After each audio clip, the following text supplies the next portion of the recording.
Welcome back to the GMG. That's short for Grease Monkey Garage. Have another update on the Jeep. Just pretty much finished welding the underneath and sprayed some undercoating on it. It's actually still wet. Have a look at it here.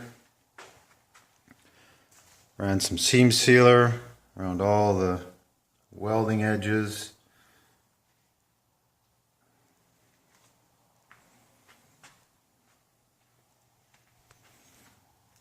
I think that's looking pretty good now.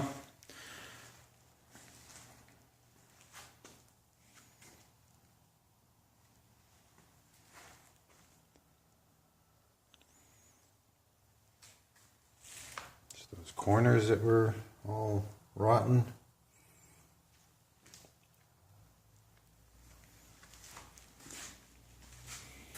So pretty soon I can start with the body work.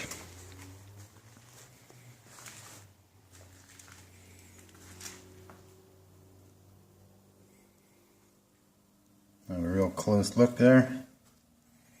Put seam sealer on all those seams.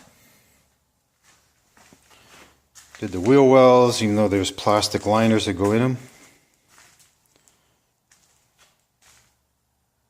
There you go, here's the liners right there. Alright, so maybe in the next video I'll be flipping this thing back over and we'll bring in the frame and start putting the motor and stuff in. See you later.